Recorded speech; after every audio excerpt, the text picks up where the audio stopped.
Can everyone hear me? Yes. Okay, good. And maybe let's all agree that if you can't hear, then be honest and wave your hand, and we'll, all do our best to speak up. So I'm Bevan Croft. I'm Dad's older daughter, and I don't have a lot to say, but I'm hoping that others of you do. We didn't impose a lot of structure on this because I think we all know how much Dad did not appreciate structure. So I it would just be really nice to hear from whoever would like to talk. And Harold is gonna read some stuff, and yeah, I'd like to just play a song that tells the story of me and my dad.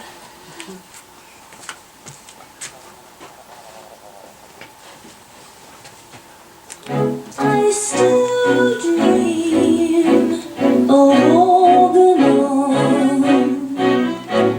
I wake up crying, you're making rain, and you're just in reach. When you sleep, escape me, you're like my yo-yo, that glow in the dark would make it special, needed dangerous, so I bury it and forget.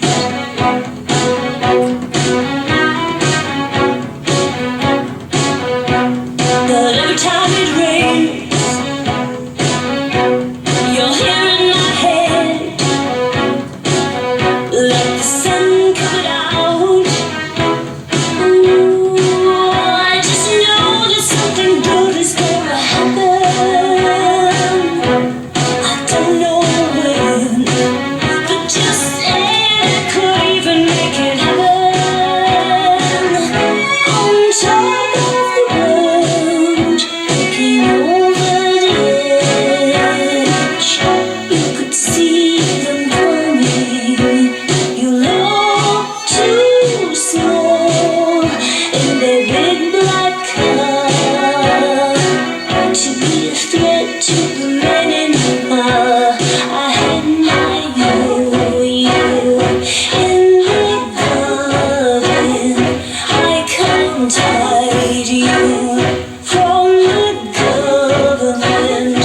Oh, God, Daddy, I won't forget.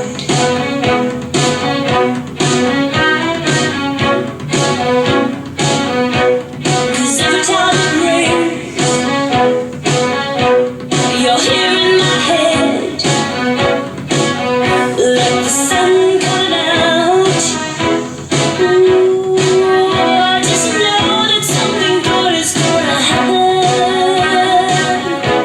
I don't know when, but just say it could even make it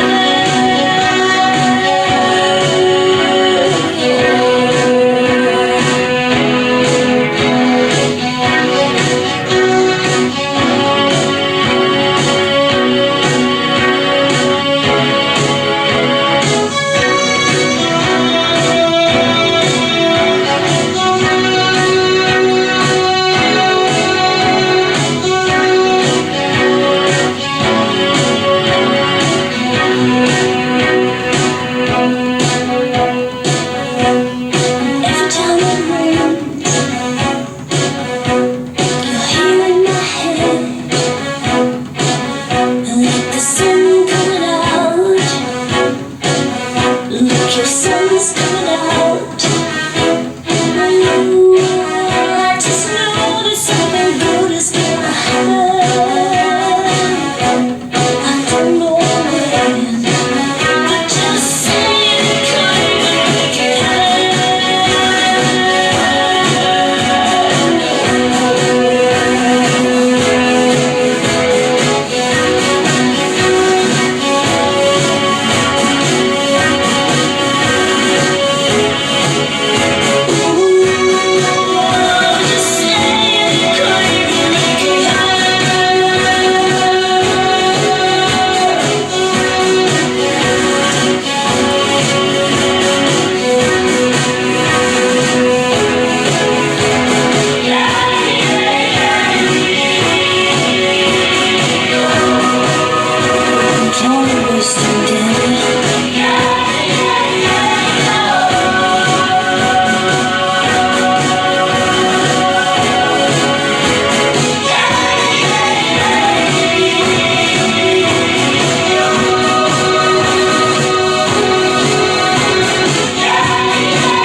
before I start reading some of these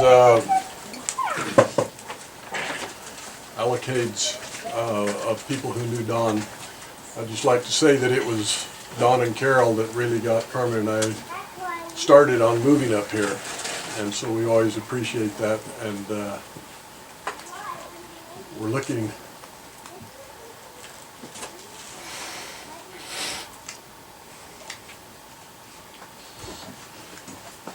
really looking forward to many years of association. And we'll still have that. It's just not quite the form we expected.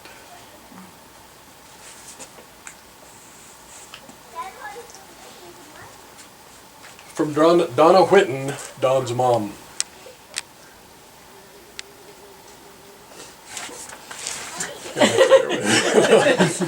I'm usually really good at this stuff. Farewell to my dear son, Don.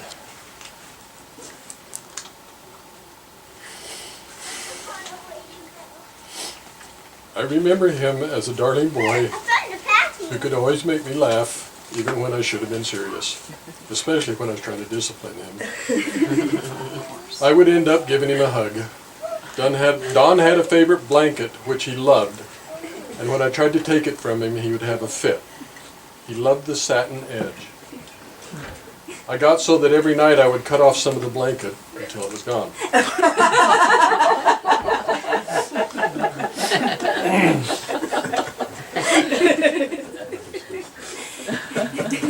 He made friends wherever he went.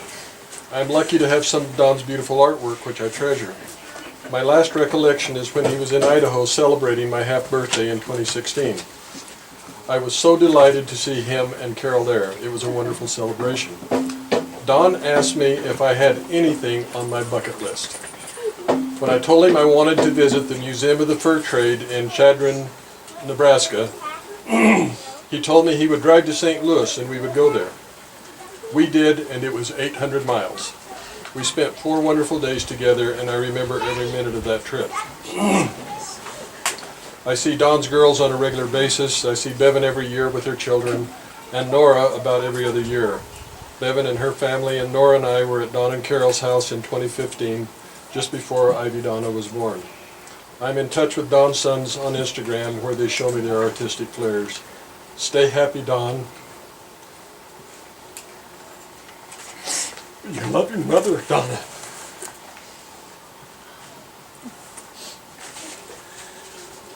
This one will probably be a little lighter for me. From Carlos Silva in Portugal. For those of you who follow the Etheric Warriors, this is an old friend. Don was a friend who helped me a lot. He encouraged and tried to get the best of me to shine through, just like I'm sure he did with a lot of people. More than a personal friend, Don was a living example, a light on this world. His boundless generosity, his kindness, his curious mind and adventurous spirit, his humor in the face of adversity, his humility, his faith, his courage. Wherever he is now, he continues to live in our hearts. I am touched by how the family and friends came together around Carol in strong support. I've only met the Crofts once, but I consider myself part of the family, so it was only natural to be concerned for Carol. She could not be in better hands, and I thank everyone for this. My heart goes out to all of you who miss him dearly.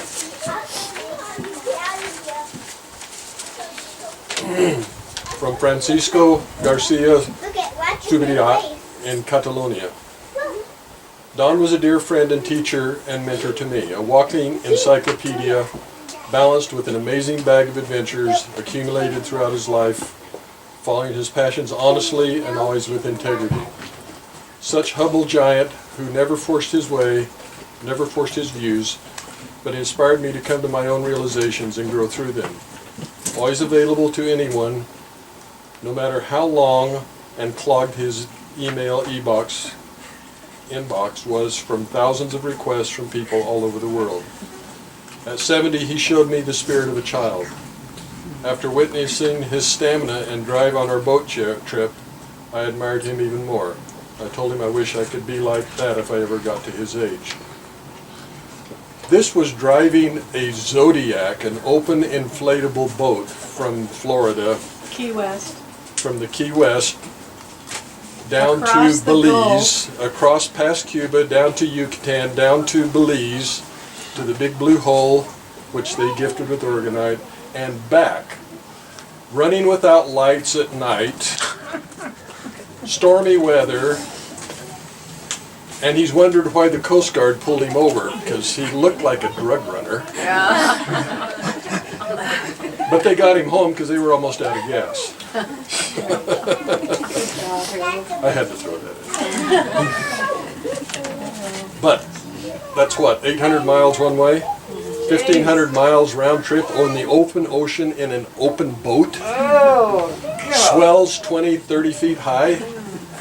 This is a Gulf Stream. This is where people die. He chose a different one. Don and Carol's generosity came to my rescue at a time when I needed it most, and I'm ever grateful for such kindness and generosity they have always shown to me. What else can I say? The world would not be the same right now if it hadn't been for his determination to show that each and every one of us can make a positive impact on the world independently and with simple and elegant solutions, as he liked to point out. Another pearl of wisdom of the many he had was that he used to mention was, trouble is just another word for fun. He sure loved trouble. And parted, leaving the world a much better place than it was when he got here. Few can hope to have that reach. Hats off, partner. A great and noble soul. Love you. Sending all the love to Carol family and everyone who loved him too. From Dirk Verlist in Holland. Someday the world will look back upon this man with the greatest of praise.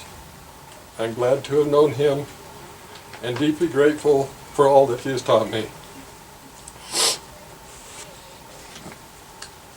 His patience, generosity, and no-nonsense stood out for all to see. Never afraid to call a spade with the keenest of discernment. Thank Carol you. said to give those to you. He made everybody feel special, which to me is the hallmark of a great soul. Farewell, my friend, you will be missed. From Jeff Miller in Philadelphia. When I first learned of Don Croft's passing, I caught myself admonishing him, thinking, well, paragliding is a very risky sport. Then I laughed as I realized that earth piping the underground base at Dulce, New Mexico is a much riskier sport than paragliding. And that is just one example of from Don's life, out of countless others. Gifting Pluto's Cave, gifting the Devil's Punch Bowl. There's a line in John Prine's In Spite of Ourselves that goes, he's got more balls than a big brass monkey. That was Don Croft. Back in the day, I was reading the adventures of Don and Carol Croft as they were being published and found them to be inspiring and also very funny. For me, Don's mixing of bravery and high adventure with offhanded witticisms and then segueing into dry commentary on excellent restaurants in the area lifted it. Y'all should read that. That was gone. Yeah. Lifted it up to a level that one can only hope to emulate. And emulate him I did. Readers of my thread on Don's Etheric Warriors Forum can confirm that I have lifted numerous aspects of his writing wholesale and made them my own, including speaking about difficult subjects via generalities, not listing one's detractors by name, and of course trying to mix bravery and high adventure with offhanded witticisms. In one of my posts about burgeoning salmon populations in the Pacific, I referenced them and their illuminist fish counter buddies. Someone on the forum whose name I unfortunately do not recall said it was the greatest Donism ever by anyone other than Don. I think they said that because the statement drives directly at the adversary, yet is also casual, offhanded, and humorous. It's foxhole humor, and that's tied up with the fact that Don named the forum Etheric Warriors. We all hope to make a mark while we are here to do something with our lives. Side by side with his wife Carol, Don Croft changed the world permanently for the better in numerous ways, while holding unfailingly to a course of service and humility. And he was firm in his position that he was not the head of the Orgonite movement, but rather that the movement should have no head at all, and thus could not be beheaded, which was more genius. He has passed on sadly and suddenly, and I am left here behind to keep on fighting the good fight with him as an example for me as he has ever been. Don Croft was simply incomparable. And I'm proud not only to have known him, but to have counted him among my friends. If you are so moved, please consider sending what you can to Don's wife Carol to help defray the significant cost of Don's final medical bills and funeral arrangements. Jeff Dunn, Philadelphia.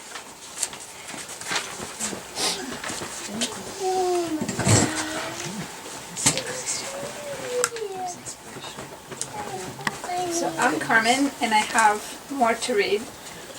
This one is from George and Frederick Rachel. I don't know how to say that. It says, "Farewell, gentle giant.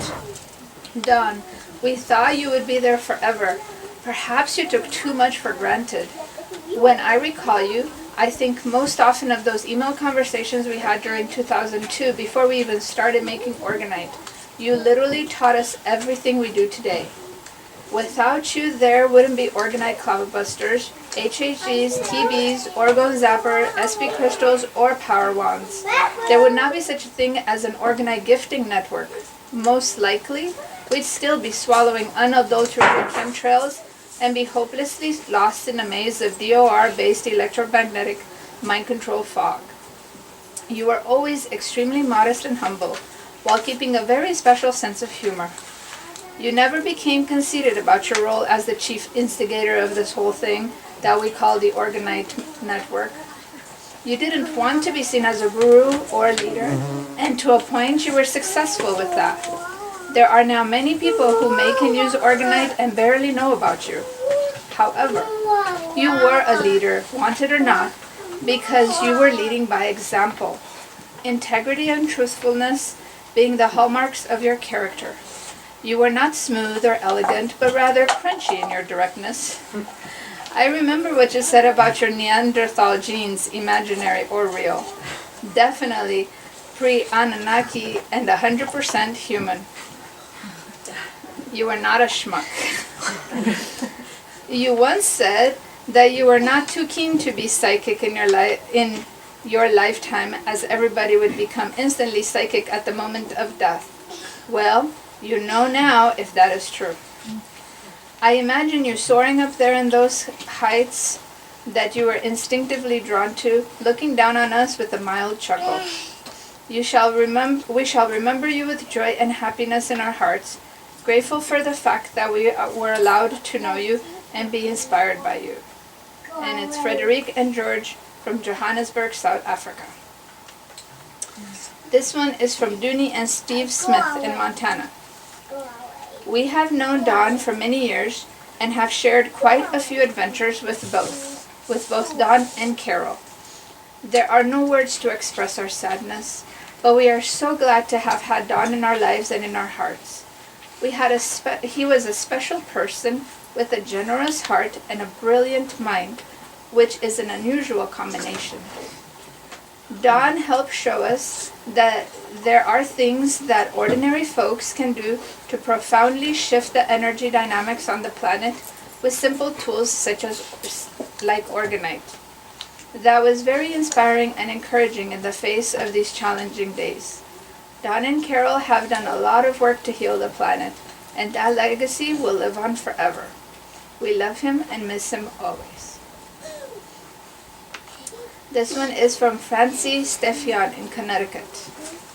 "Don was a tall, gentle person with an extraordinarily rich inner life, and amazingly, his inner depth was matched by his outer ability to act on his knowledge and his love of adventure.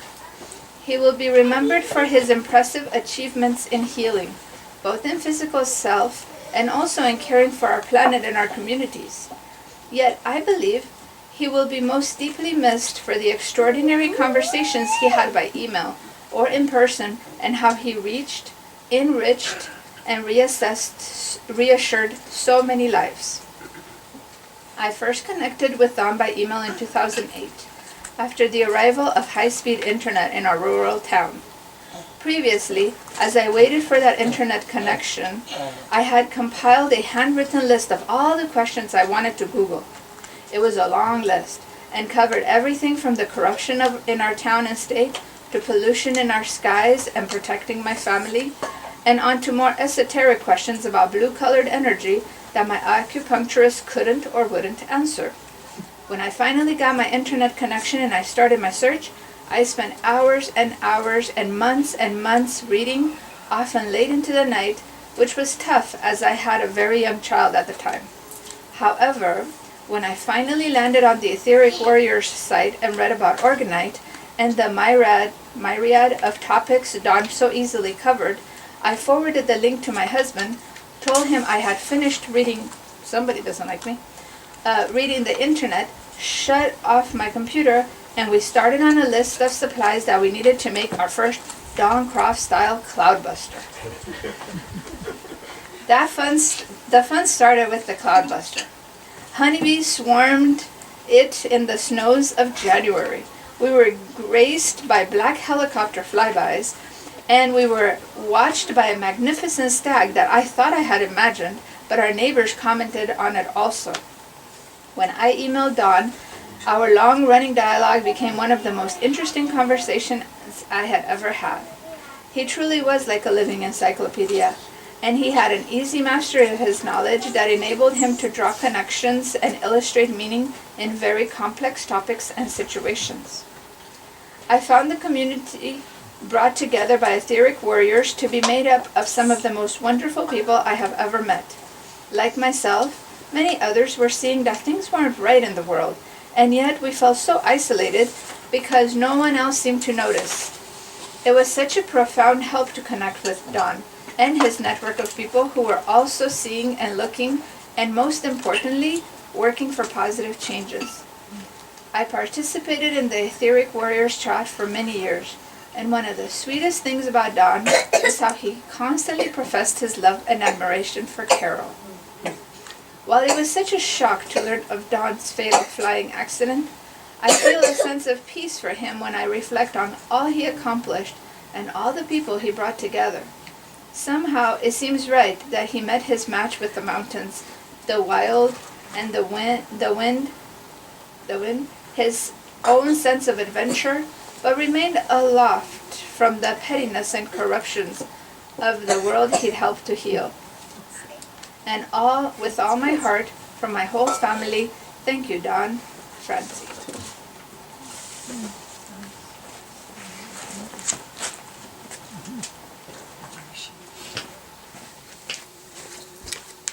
My name is Lynn, and I live on a place called Hoodoo Mountain with these people. And I was getting back into Wilhelm Reich stuff. My mother had been involved in it in the 60s, and I stumbled across Don and Carol's stuff, and I got enchanted and felt excited about being able to do something to finally change the stuff about the chemtrails, because from the beginning I've been vexed by it and trying to figure it out. And so I read The Adventures of Don and Carol Croft. It took me a week. It's 500 pages. I couldn't put it down. And the few times I was taking a break, I was planning on where I was going to put Orgonite, and I was getting all excited. And I kept figuring out, why are they driving through Spokane all the time? They're always driving through Spokane. And I was like, what? And so the place that I was going to gift the very, very first was the tower on top of Hoodoo Mountain. And so I was reading, and then all of a sudden Don's talking about the first time he gifted in an airplane, and he was terrified. And the first tower he gifted in an airplane was on Hoodoo Mountain. And I about fell off my sofa. and so I got on the internet and I looked these people up, and they lived in my area, and I sent them emails. I'm like, I've got to meet you. Anyway, it was my mountain that he gifted first with his airplane, and I was so thrilled. And they've both, Don and Carol, have been some of the most important people in my life, and I'm so thrilled to know them and the connections that they have helped me make with other people.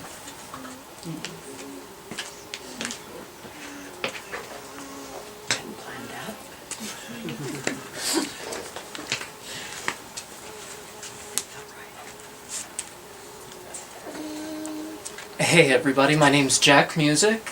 I'm greeting you with lots of aloha.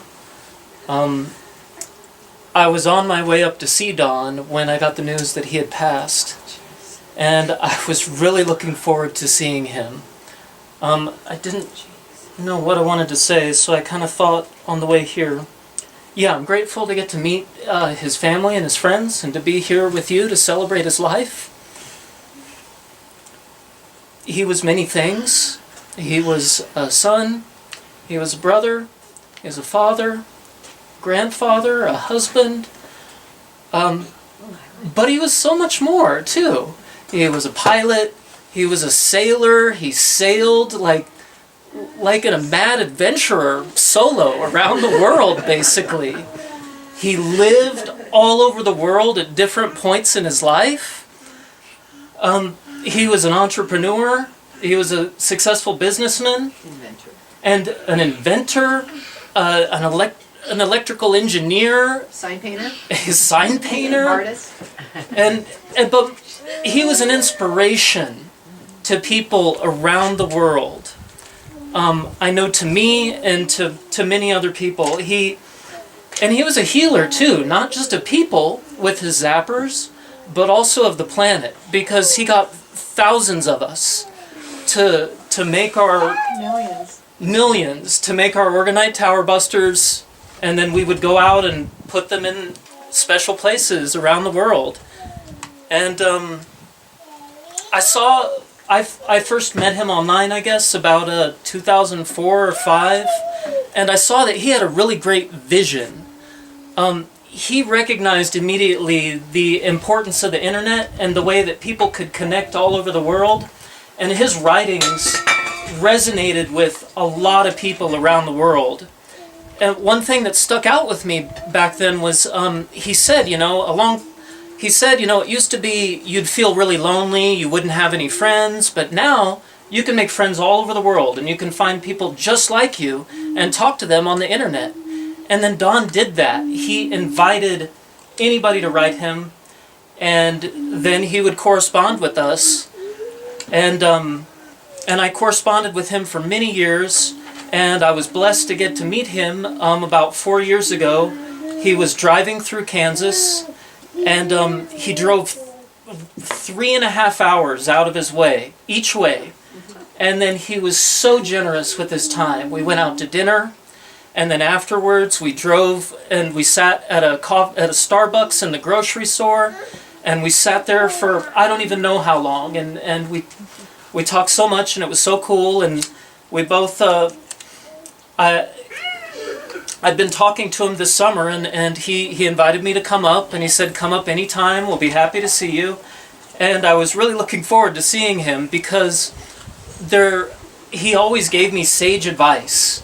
And he always said, he knew a lot, and he had a unique perspective, and I was really looking forward to asking him and talking with him about so many things. There was just a lot of things I wanted to ask him.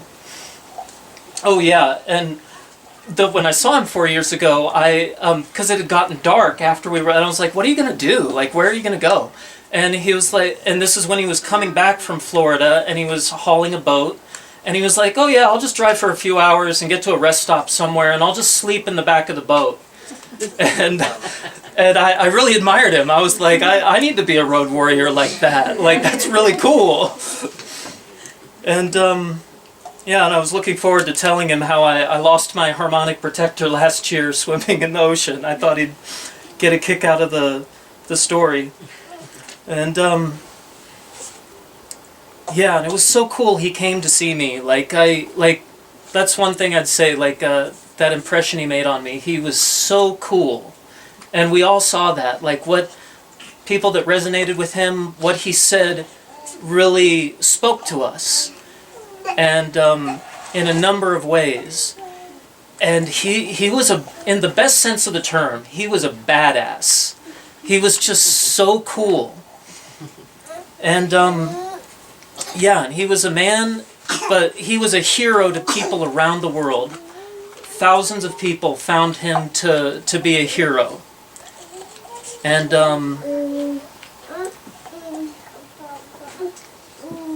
Yeah, and I'll finish, I guess on the note of him being a hero, I'll end by sharing a poem with you. This is Pan by Ralph Waldo Emerson, and in honor of Don Croft.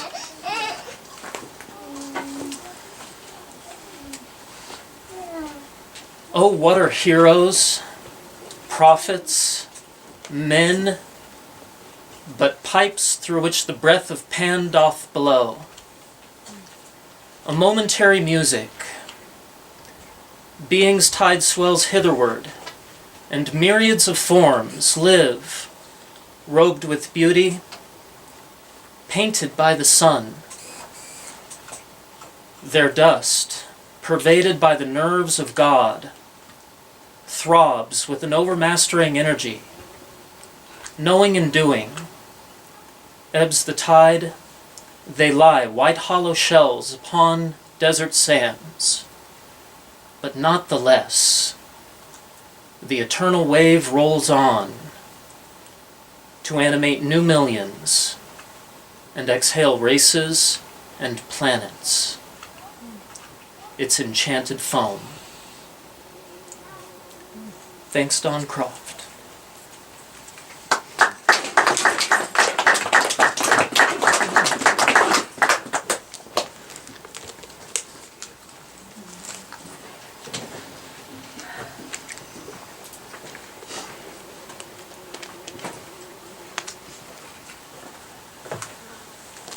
I'm Steve Barron. I have the both fortunate and unfortunate distinction to have spent the last hours with Don on Steptoe Butte as we went flying there Saturday morning. It was a very trying experience, but he made it less trying, even at the cost of his own life. He did not let on how badly he was hurt. Maybe he didn't know too how badly he was hurt. It was a very interesting experience. Interesting is a good word for it. One thing I've found through the experience is all of you people. I only knew Carol. I didn't realize, and I knew that he had other relatives, sons over in Bellingham, some other relatives scattered here and there. But I really didn't know Don other than through flying. And I've just today, I suppose, I've gotten to know him about 80 times more than I already just did. You've all spoken very eloquently of his life and all the things he's done. I took in a lot from Don just from watching. My eyes were spread pretty wide when I stepped first time into his hangar. I couldn't believe all of the different aircraft. I could have spent at least a week there not sleeping a minute and still found things to amaze me, whether it was floats for ultralight aircraft, different types of ultralight aircraft, his sign painting stuff. It was pretty amazing. And that, I'll always be gratefully thankful for all that you've said and all that I've heard and the people I've met, both at Steptoe Butte, all of us that tried to extend his life that day. Everybody there really, it seemed like everybody sensed this was something that they need to keep working at. So it was quite an arduous task, seeing if he could make it.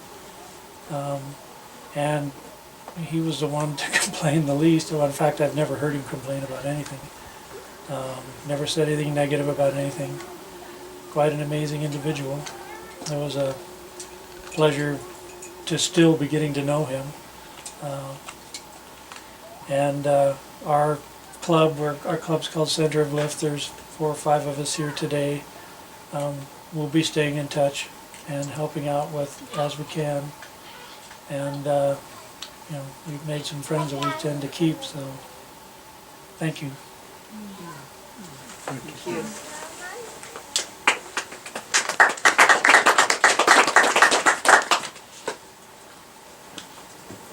I'll say a word. I know I don't know any of you, but just my short time interacting with Don had a great impression, really. He was willing to go a long ways to have an adventure, and just this last spring he drove down to Moscow where I live, and because I got this little ridge called Paradise Ridge that he wanted to fly with me, and I just remember we're huffing up this, you gotta hike up it, and yeah, just a fire for life. He was willing to work hard and sweat, and just full of joy.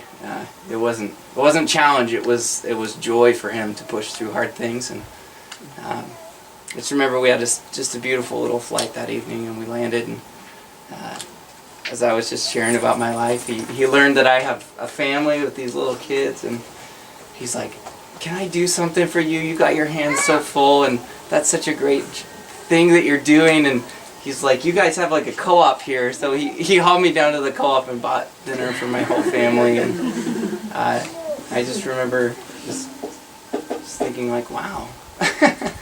Like, wow, he cared, you know, just out of the chute. You know, he didn't know me from anyone really. So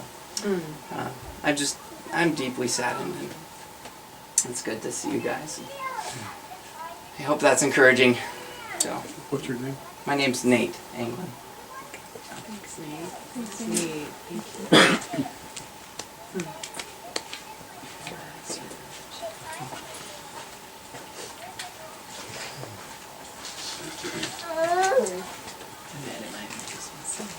I'm Hari, and I've known Don for a long time, since he used to live in the driveway over there, and I live in the trees back there.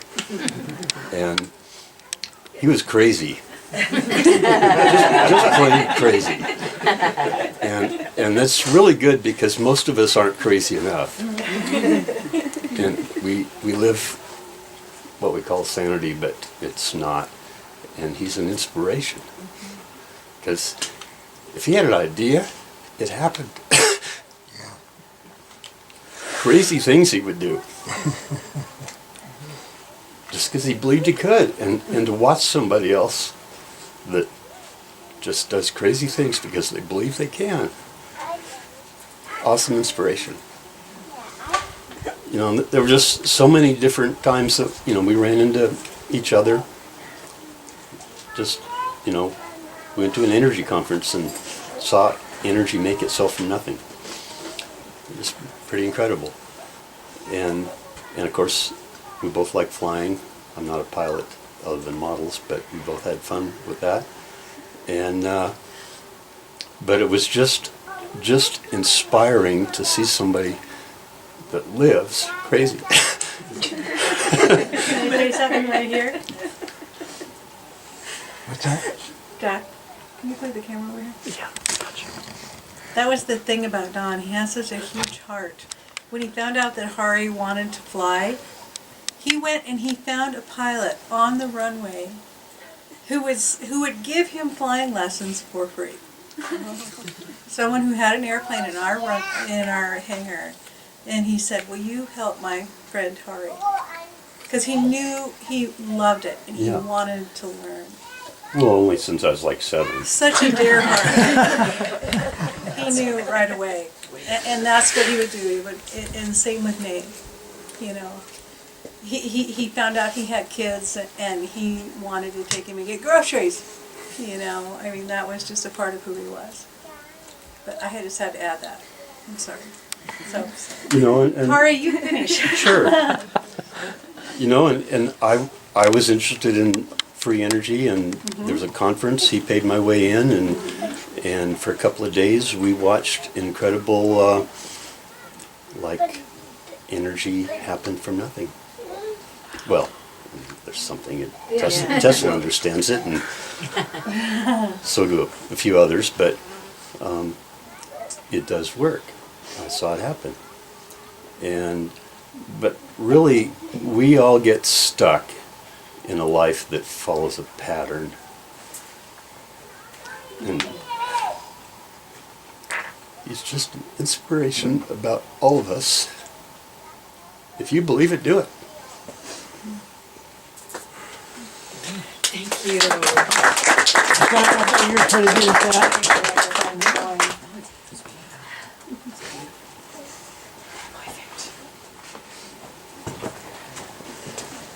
Okay, I grew up with Don. Let's see, our dad was 6'3", and I was born before Don, but I was around. Don was at one point a foot taller than me. Introduce your wife, Melody. This is Melody, Okay, so you guys can share. my wife. Yeah. That makes Speak up Jim's anytime. I was heart waiting feel for after you, better. but you didn't go for that. I know. Well, I was looking at you. Okay. I was inviting you. Just interrupt anytime. Okay, I will. I told a story last night to his kids. I said, I'm guessing he was not 4, but more like 10. And so, what do you want to be when you grow up? And he goes, a hobo. And everybody went, no. You got to think of something else. You got to make money. And so he thought a long time. Days went by. And so he kept asking him because he didn't want to rest on that. And finally he said, coal miner. And I think it rested with that. I don't remember anything else after that for profession. Go back to hobo. Just stuck with it. So we shared a bedroom, and when we lived in Arkansas, we were out in the edge of the suburbs. It was Fort Smith, Arkansas, a small town, but edge of development. So there's lots of woods and trees and dirt and yellow jackets and Ticks? we were always ticks. We were always digging holes and making tree forts and our friends, and we'd be leave in the morning and come back. We had to be home at 5:30 for dinner, and we got for every 3 minutes late we got 1 day of detention. Oh, That's good strict to on time. But our stepfather, our dad was killed in the Korean War as a fighter pilot. He loved flying. And I remember his friends were telling me how he was in the Air Force Reserve before Korea. And he'd say, and he'd show him the check he got for the reserve flight. He said, you believe I get paid for this? And he loved flying. He even volunteered to go to Korea over somebody else that had more kids, but they were drafted. But he wanted to go. He wanted to fly. Tell him about the canoe. The canoe? Oh, the kayak he made? Yeah. Tell him that. oh yeah, this is a good one. No, go ahead. The canoe. Well, I want to talk about childhood first. We'll finish that, but I want you to Yeah, I'd love to tell that. That's not one of the stories I can't tell. When the You're not TV, going to have any, what do they call, G-men coming looking for you. when the TV came, public TV, Melody told me, can't tell that story. There's, I think 3 stories I couldn't tell. Okay, this isn't one of them, but so he was always passive, always funny, always nice. We played a lot. We got along great, but every once in a while, I decided I wanted to fight with him, but I was honorable. I wouldn't hit him until he hit me first. You know how long it took me to make him mad enough to hit me? Everything I could think of, he just wasn't really a fighter, but I finally somehow would usually manage to make him mad enough and then we'd fight. But mostly it was good, but those are memories. Our stepfather, who was, I thought, a really great dad, he married my mom when I was in 3rd grade, so Don would have been in 1st grade. And he was pretty strict. 3 hours of TV a week in the summer. Oh. And after school, you had to go up and pretend like you're doing homework. I mean, who does that much homework? But it got me into reading books and figuring out how to entertain myself. And it also got me a few brownie points with my friends because they felt so sorry for me. And Don, Don was in the same boat. But he never hit us. I did see him cuff Don one time because he made us stay home on Sundays because didn't want to bother anybody. The kids should be home on Sundays. I don't know what Don said, but Don told him no one time, and so I saw him. He grabbed me, cuffed him on the ear a little bit. But that was the only time he ever hit us. I mean, hit him. He never hit me. But I was really pretty good, even though it was strict. Pretty good. And he was such a natural artist. I think he was 11 or 12. He taught himself mosaic, cutting tile and making mosaics. He made all kinds of that stuff. He taught himself woodworking. He showed me that you can make stuff. And well, besides just making boats, he was really into hand tools. And by gosh, I went to Europe and saw old things that last a long time. And Don was a big influence in me. And I got into hand tools and preserving old ways, because there's a lot of good old stuff that people are forgetting.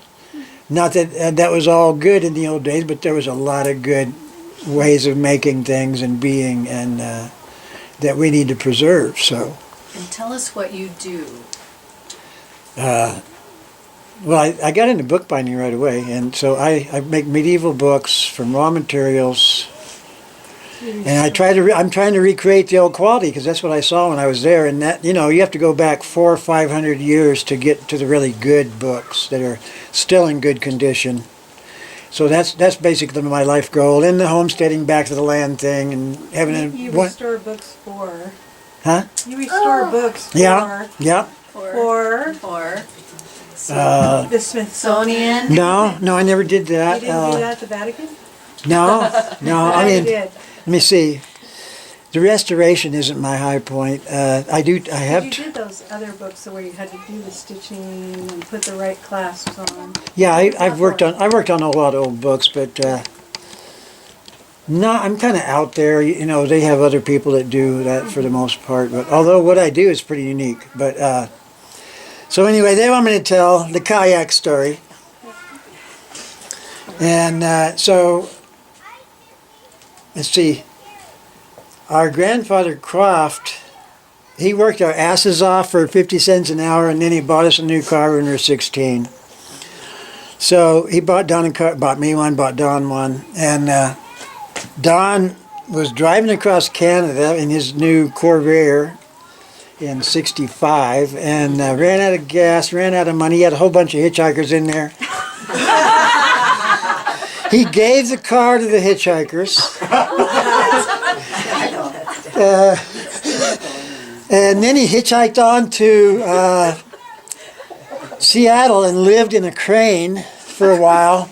And then he decided, I'm going to join the Army. He's not really, that was a kind of a surprising move, because he was Baha'i. And he said, I'm joining the Army. So he did. But he lied to him a little bit, because he told him he was a sole surviving son. So that means that he doesn't have a brother. And so he was stationed, because of that, he was stationed, a combat deferment, so he was stationed in Germany. Instead of Vietnam. Maybe, yeah. And in 1970, I went over to visit him. I worked on a ship and then got off, and I went to find him. And he told me he was building a kayak to escape to Sweden, because Sweden was really anti-Vietnam War, and so they were encouraging people to come over there. So he told me, I'm building a kayak and I'm making everything by hand, even my underwear. And they had him in the brig. Oh yeah. Well, I don't know how exactly he got out, but when I got there, he took me, like this side of the hallway is white guys, and the other side of the hall is black guys. He took me over there, and I've never really been around that many black guys that have open, I don't want to say worship, but what would be a better word? An admiration. Yeah. And because I was his brother, I was cool too. See? So that was neat, because they admired the way he got out somehow or other. He got a general discharge, not a dishonorable. Oh, good. So. But he was building a kayak. The kayak was built, yeah. And they caught him. No. No, he didn't need it anymore. He was already kicked out. And here comes his brother. He's not supposed to have a brother. And so but he was already getting kicked out. Yeah. And so he was in a half-track battalion, if you know what that is. You know what half tracks are? Sort of truck on the front, tank on the back, but heavy duty trucks. And that day, for fun, they had run over all the parts cars in the motor pool. And now I tell this story to some veterans, I'm sorry if I offend anybody, but the state of discipline, this is why they quit the draft. I mean, because the state of discipline there was pretty lax. For number one, I spent the night in there. Number two, they gave me some, as soon as I got in there, they gave me a pipe full of hash. The sergeant comes in and John turns around and kicks him out and said, "Get out of here," just playfully. And they're yelling at the officer out there, the clipboard, taking down what happened with the half tracks, and they're all razzing him. And anyway, he gave me the boat to take on the, it was on the Mine River. It was near Frankfurt, so they hauled me down to Frankfurt. Took the boat on the Mine River, got to, on the Rhine. I think Frankfurt's on, whatever's on the Rhine. That town, there's locks that go down to get to the Rhine. They were closed. So I decided to pick that thing up. He built it out of an army truck type, which is super heavy canvas, a kayak. And we had gone to see Easy Rider to go look for a kayak paddle in town. And Easy Rider was brand new and it was out in German. And that's what we did. We went to see Easy Rider. We took the train to buy the kayak paddle. And that night I got a hernia lifting out the boat. So when I got back to the States, I got drafted, and because I had the hernia, then I didn't have to go. He saved your life! Yeah, the boat that he made. Well, the boat that he made at least got me out. So, not that I mean, I wanted to fight wars all my life. I wrote the Air Force Academy when I was 14. My father was I wanted to be in his footsteps and kill the bad guys, and up until about that age. And then I was questioning, because I wasn't a pacifist, but I didn't believe that Vietnam was a good war for me to go to, or for anybody to go to. But not that I'm anti-war either. But anyway, that's that His story. brother's life. I know, how convoluted. But all that fights I picked with him, do you think he ever showed any sign of revenge? No. No. He would do anything I said. He was like, you know how dogs, you discipline them, they come back. He was like, gone. yeah, he was Can I like, help you? there's no sign What can I do to help of revenge or bitterness. So what can I say? He's that kind of guy, and you know that. So.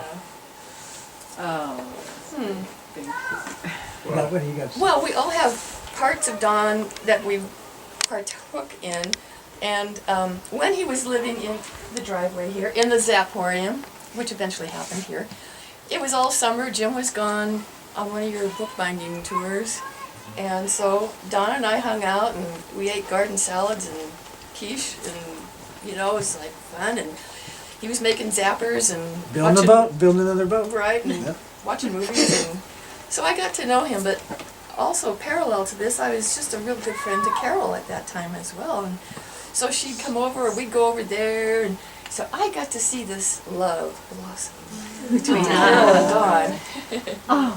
That was just a joy. Oh, you did that. That's cool. Yeah, that was because Dawn was here and Carol came around, and it was just perfect. That's how timing. that happened. That's how that happened. Remember, Carol said, "I don't want to be a housewife." Right, I did. So, Yeah. Don, yeah.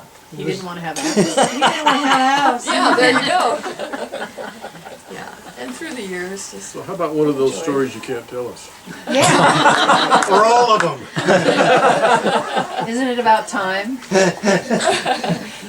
well, that was our own personal history, Oh. like the Yeah. breech birth, we don't need to get that. Yeah. But what a joy to know Don. And his conspiracy stuff, it always made me think between Carol and Don and Hari is like Melody, naive. It opened my world. And so, it really made me look at things differently. And I'm grateful, very grateful for that. Not that I just always food to think about. I'll chew on that. But it's Ignorance is bliss. well, not really, not really. And You can only do that for so long. yeah. And I'm very appreciative to both the energies that you guys have explored and got me into making my own HHGs, but with tree pits. She did tree sap. She was the first one that did the tree resin. I've Yeah. heard about that. But you know how it continues, and so may it continue long. That's my wish. Thank you. I love you guys.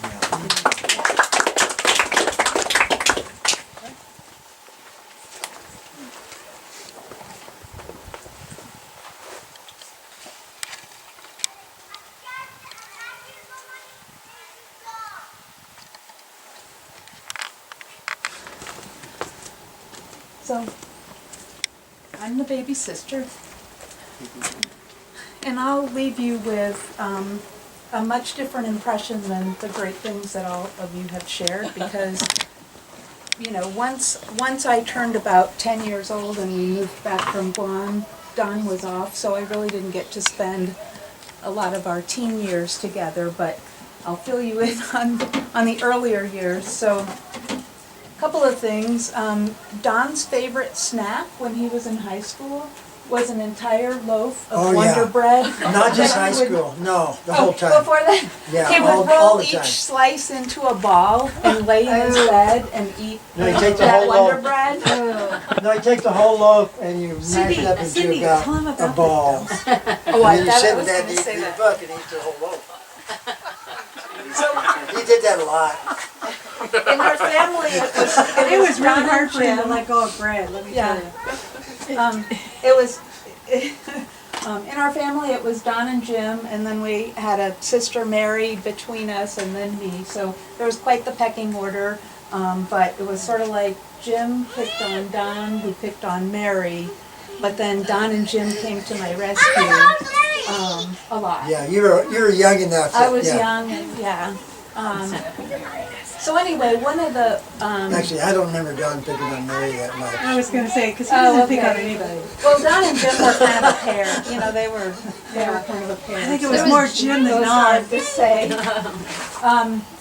And you know, one story when we lived on Guam when we were kids, and you know, Don and Jim were always up to mischief.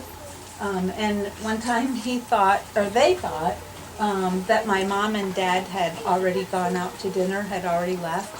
We were in military dependent housing, and so there were big trash bins, dumpsters, and they thought it would be really funny if they put me in the dumpster and sat on top of it so I couldn't get out before trash day. Trying So, to scare you a little. yeah, scare me a You're little. bored, I guess. Yeah, Are you claustrophobic now? I'm not. Oh, as a matter of Thank fact. God. Fear of garbage? Maybe a little. But anyway, so my mom and dad had not left, and so they came out of the house and yeah. I don't know if they heard me screaming or if They heard them laughing. they were looking, you know, so sly. So sheepish. at the- yeah. And they got in tons and tons of trouble for that one, as I recall. I Anyway. remember. Blacked it out. And the only other thing, see, there's nothing serious here because we didn't. Well, there's nothing serious about Donald. Well, No, there isn't. Besides not helping humanity. There you go. There you go. Yeah, he hadn't gotten that spark quite yet. Yeah. So the only other thing is, who remembers the Addams Family? Don was the best lurk in the entire world. He was better than lurk. He was the best, and he could keep it up for days. He had the face. He had the He had faces. the face, and he knew how to talk without moving his mouth, and yeah, it was awesome. Yeah, he was the best. Don't So forget, remember the Dobie Gillis show? And Yes. Maynard G. Krebs Yes. was his hero. yeah, Oh, yeah, oh. And he went to school with the sweatshirts and the spiders webs in there. He was drawing in the armpits. He loved our Maynard G. Krebs. Oh my God, I remember that. The beatnik. He was a Yeah, beatnik. yeah. Before hippies, he was a beatnik. yeah. Right. Yeah. So that's my memory. I'll miss him terribly. You know, we had quite a family growing up, but it was all good. It was all great. So do my mom's friends, when they come over, they go, what are they doing now? Because their kids are all normal. And so whenever they get together, where? Right in the middle. But they always ask, my mom what their kids are doing now because they know it'll be something interesting. What's going on with your family? Huh? What's going on with your family?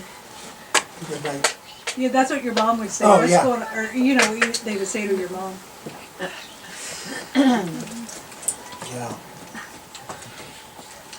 Any questions? That's what you were saying. I didn't mean to interrupt. No, I interrupted her. Thanks, Cindy, for your good story. Yeah. Thanks for this gathering, really. I mean, this death has brought us together,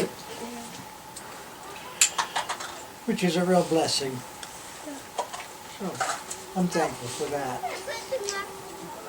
And like, when you want to go see somebody, go see them. Don't say, I'll put it off for another week or year. You know, it goes on and on. So, like I'm You seeing you never know what will happen. his kids are so awesome, and I haven't seen Arian since, like, you know, I've seen the girls a little bit more, but, you know, we hope to do more of that. And everybody too, everybody here. Jim. Thank you for hosting Jim and Melody. This is so beautiful. Yeah, thank you.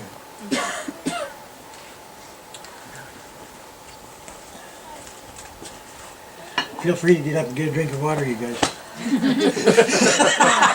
Are you gonna play your trombone? Yeah. Oh, Jim, yeah. play yeah. your trombone. Sure, yeah. And hurry. You guys should find something to do. I mean, you know. Hurry, it's time to get out there. Come on. Anybody else? Please talk if you want to. It doesn't matter. You can do it individually. I can still say that word. You can be about anything. I did. You did. I can't even tell. I have had a lot of fun. But, Cindy, you need to get up there and say, Jim and Melody. That's also history. The thing with their community and then because this is all going to go on for one of the kids who uses it. No, get up and say that The one-away thing? no, the stuff about the kids and how everybody's artistically inclined. Can you get up and say that? What, Oh my God! You guys gonna put me in the yeah, you get to do that. deer in the headlights. Yeah. Okay. All right. Okay. So we can rolling. This family is amazingly talented.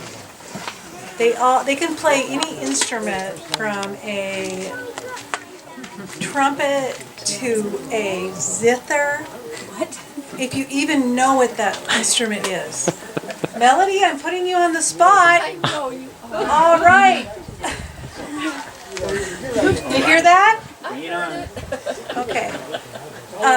They belong to a community band, and everybody is amazingly artistic, and that's a part of who Don was.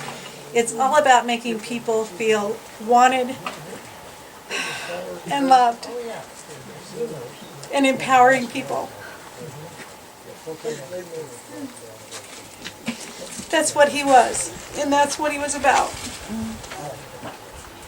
If he found one thing that a person dreamed of or needed or wanted, he found a way to make it happen. I need your strength. And that's what he did. And it was all selfless. It didn't matter. I mean, all you had to do was mention it and he would make it happen. He was, a manifesting generator. He knew how to make it happen. So you'll see shortly what his brother can do, what his sister-in-law can do with Melody. Go get your zither. It's not tuned up. It's like 45 strings. What about your accordion? It's all right. Let Jim just, Okay, we'll let Jim do it. let him And Hari.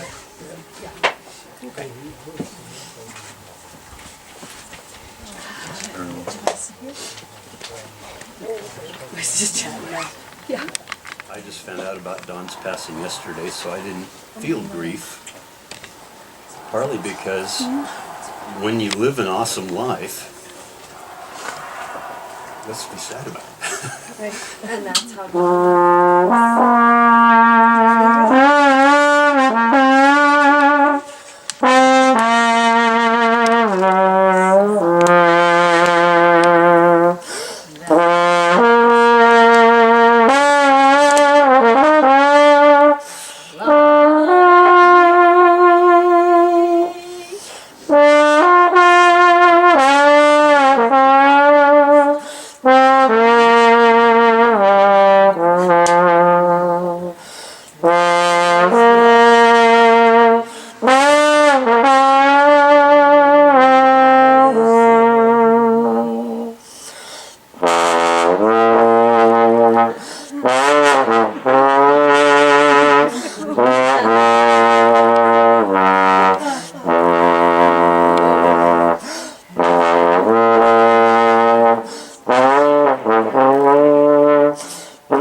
He has to listen to my practicing forever, so he knows that horn.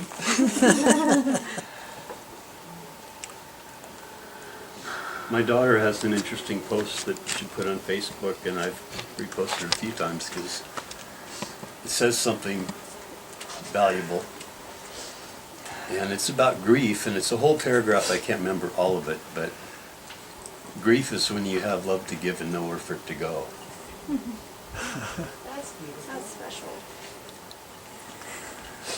And I know from my father passed some years ago that it's a time and a process, and you get through it, and there's, because you have a lot you want to give, and the place to give it is gone. But there's many other places. So there's no real need for grief, because in time, you'll find a place for it to go. Thanks, Harvey.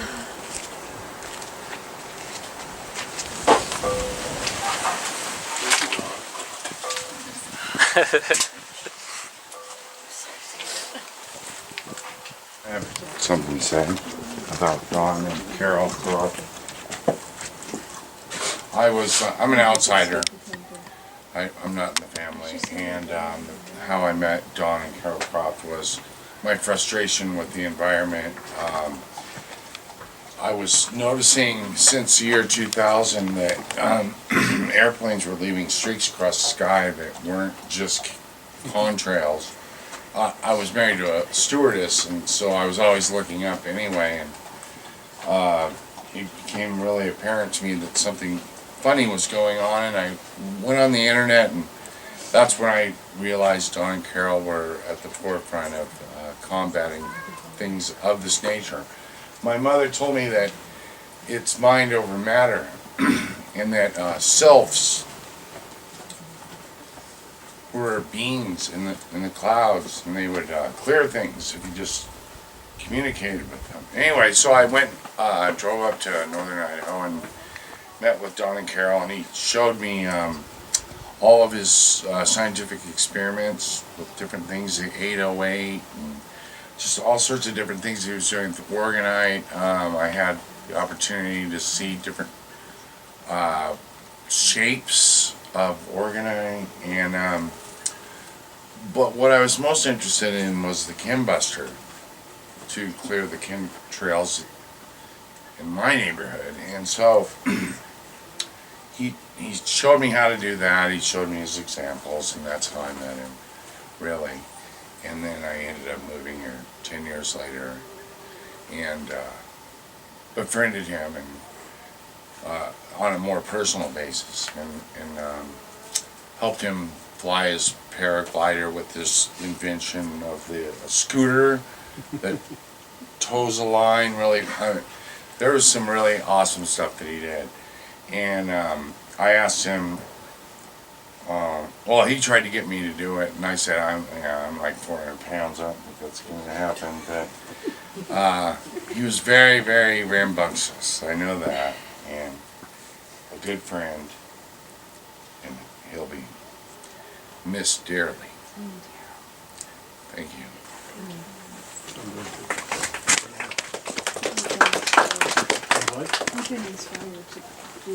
Well, not trying to hog this. About 6 weeks ago, our neighbor Lynn, who we met here, wanted to put up a circle of some kind of spiritual thing, whatever. And I said, well, why don't you make it a 108? It's like, most of the 108s are like this big around, or maybe 8 feet. And she says, well, it's going to be like 60, 70 feet. Or I said, well, make it 80 then. Let's make a big one. So we made a big one. And it has an energy that is what this planet needs. We've since put a 44-foot one at my house. We're planning on a 105-foot one over by Newport. We're going to be putting in probably a 1,200-foot one down in Arizona. If any of you, in the spirit of Dawn moving forward and healing the planet, if any of you have a wide open space, preferably a soft dirt, but we've worked around rocks. I have the transit. We can set the angles precisely. We can have a tape measure. We can locate them exactly. We can build them. We space them in a spacing that resonates with the foundations of this earth. And these things sit there and generate marvelous power. You have to experience it, but if you have this space available, let us know. We have since found a patron that will buy this resin. We're making the Orgonite. It takes 108 pieces, of Orgonite that have to be very specifically placed and oriented for the energy. But this, go ahead. What's your email address so that people can get in contact with you? All right, you can contact me at hmlunt1@gmail.com. HMLUNT1@gmail.com. And it all started with one little one that's in one of those pictures right Yeah, there. there's a that we picture of one bought. over there that sits under my sofa, which Yeah. is where I work on my stuff when I want to work on my stuff. I sit over that 108. And you got a transit. And I have a and transit. you can make any size I can you make want. this, with my AutoCAD program, I can size this to where it resonates with the foundations of creation, with the Om. I can size it to where we get it to where it's exact measurements that do this, and it steps it up. What's the Om frequency? I don't know. Oh, it's a Mary Magdalene frequency too, if you want to look at it that way. It's the creation of the universe. That basic resonance is what this whole thing will resonate at. All by itself. All by itself. You don't have to add energy to it. You don't have to think on it. If you do think on it, you can magnify it. You can use it for But personal you don't development. have to put energy into it. Yeah, but it doesn't have to be fed into. You don't have to plug it in or put a 9-volt battery on it or Or anything. even focus on it. You don't even have to focus on it. So this is available and open, and let's move this next point forward. Sanity can be described as the ability to have multiple viewpoints. We want this kind of energy being generated in multiple locations starting with the panhandle of Idaho and eastern Washington. And what?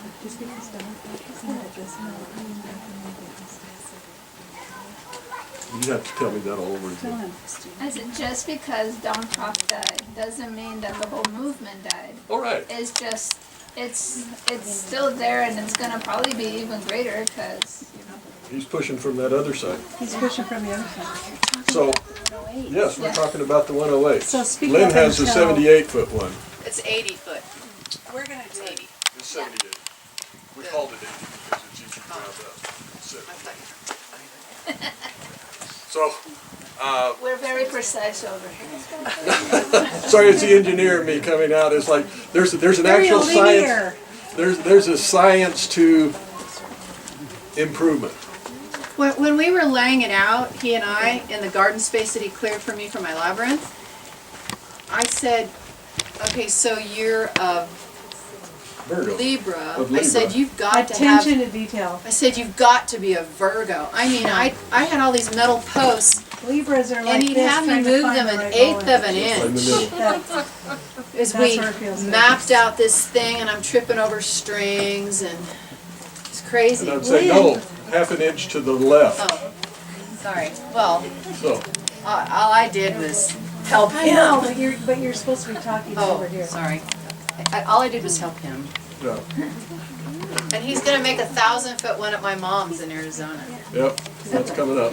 So, in the spirit of moving I was talking about sanity is the ability to have multiple viewpoints. We want multiple 108s of this design out there so that this is coming from so many different points that it cannot be countered or overwhelmed. Did you tell him about the no and the hell no? All right. So, Yours. no, don't leave. I want you to hear. So- I want you to say. So when we were creating this, one of the things that's happening in our area on the other side of the mountain is they're wanting to build a coal-burning silica smelter that the governor of Washington is pushing down our throats. And we felt helpless as to what to do. So we did this 108, and it was like when Harold said we're saying no to this stuff. And it was like, not only no, Harold goes, we're saying hell no. Yeah. That's the project. The project is hell no. We're not having this shit anymore. And I stand on a rock in the middle of that thing in the mornings and do this stuff because the energy of this thing goes beyond the upper atmosphere. Did you tell him? Goes to the Pacific Ocean, it goes to the eastern border of Montana and into British Columbia and south. It's huge. It's reasonably big. We're going to be doing one 10 times bigger down in Arizona. So. We need to do these all across the world. Anyway, And hell no project. this is to move Don's legacy forward, really. Because once these things are in place, they will generate that energy forever. Oh. And we can do that. We can do that right now. Oh, and She has something else. And when we were doing this, the only thing that's ever stopped us from doing Orgonite is the money that it costs to buy the resin. And so we're sitting there going, I said, Harold, this is an incredible project, and I will do everything I can to help you. I'll make Orgonite, whatever. And we just said, well, the cost of the resin. And I said, we will find someone to buy the resin. And by God, this wonderful person stepped into our life, Mary Ann Troutman. I thought she was here to visit my labyrinth, and she saw the Orgonite making operation in the old chicken coop, and she said, this is what I'm here for. I've been looking for something for a number of years. No, she wasn't even, she said, I'm not here to walk the labyrinth this time. She gave us $1,000 to buy resin, and as soon as we have the time, we're going to go back over and buy 13 more 5-gallon buckets. She's already gifted all these incredible places in Spokane, and she's keeping a list. So there's people that will show up to help this project. There was no reason to say it's not going to happen. We just have to find the people. Just thought this would be a good community to like move this forward. So. Yeah. Just have to share the map.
No, I don't.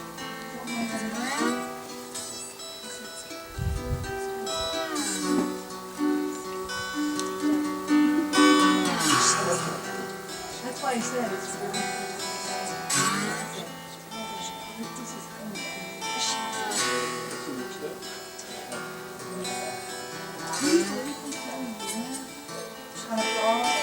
Yeah, I can see where he's coming.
She's so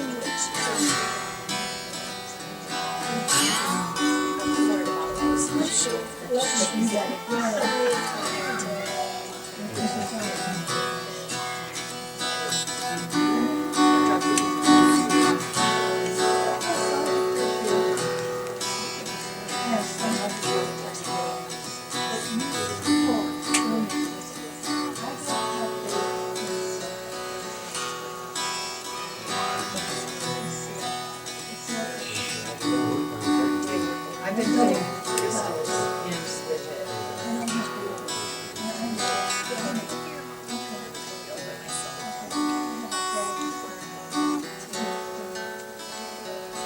That's some of the stuff that we mixed. We put silica and quartz.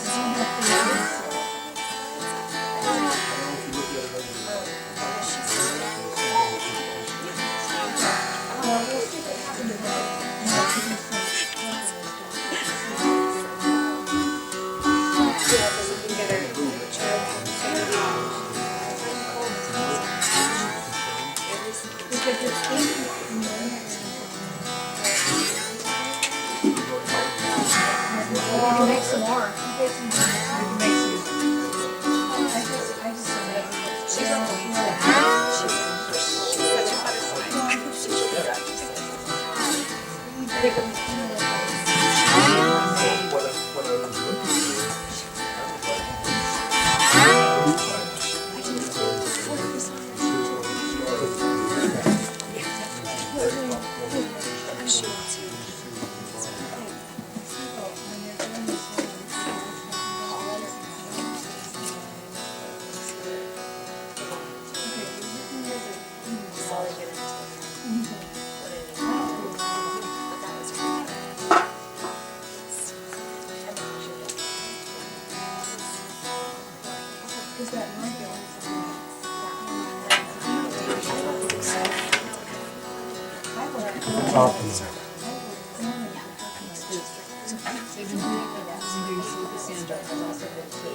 We've done it, but we can make some more.